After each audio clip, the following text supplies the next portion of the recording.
Това е кабинката от междинната станция от 2300 метра височина, на която се прекачваме за най-горе, за Егидиомиди, за 3842 метра.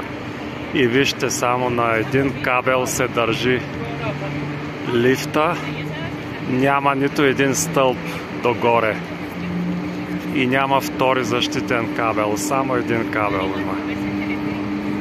Не е за хора с слаби нерви, дори да се качиш с кабинката до върха.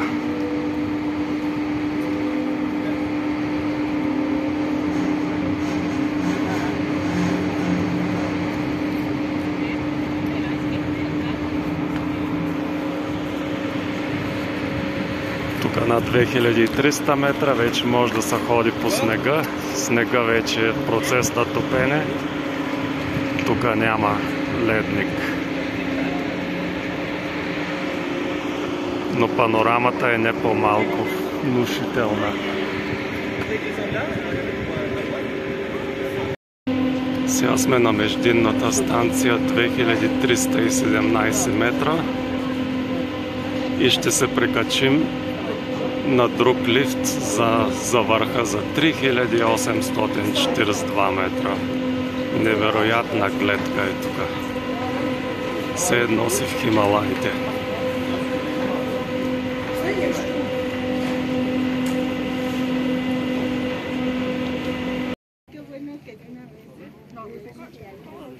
Толкова мощен е масива на Мон Блан.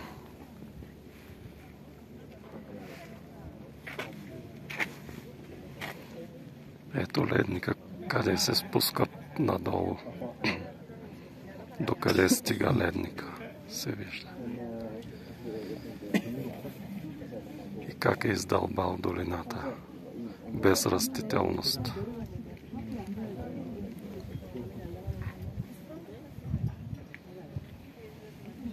От запад вече идва лошото време с тъмните облаци.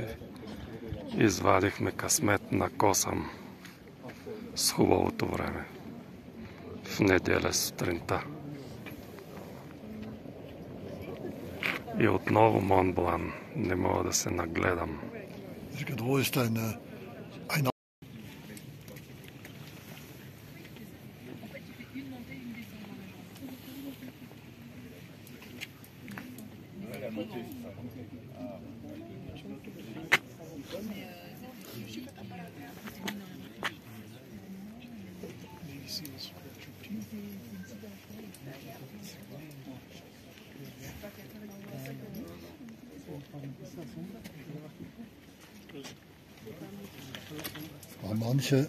Manche gehen dann auch dort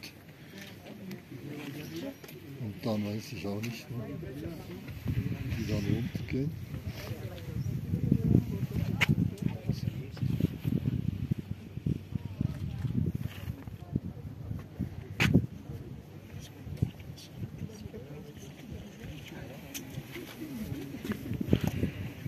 И Шамони е там долу в долината.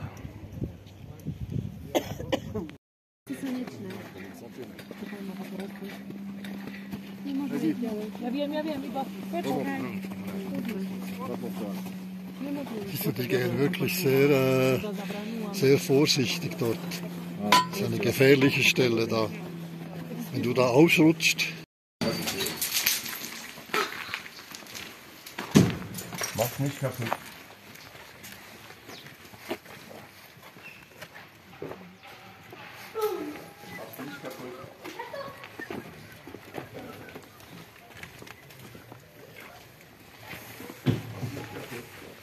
Тотално атрактивно, интересно, навсякъде тук.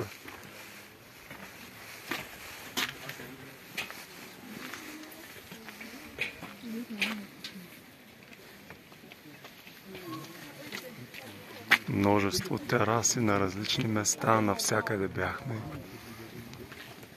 На тази сме за първи път.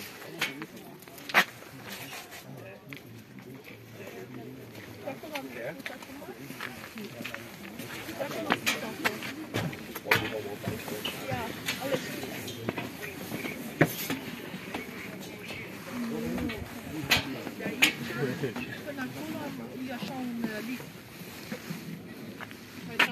Da, și aici am urcat cu teleferic. Thank you so much. That's super nice. Ui, e scump, am dat cu 70 de persoane. Sì. E foarte scump. Nu știu unde e foarte scump aici. La Coda Schmecken a fost la Zugspitze.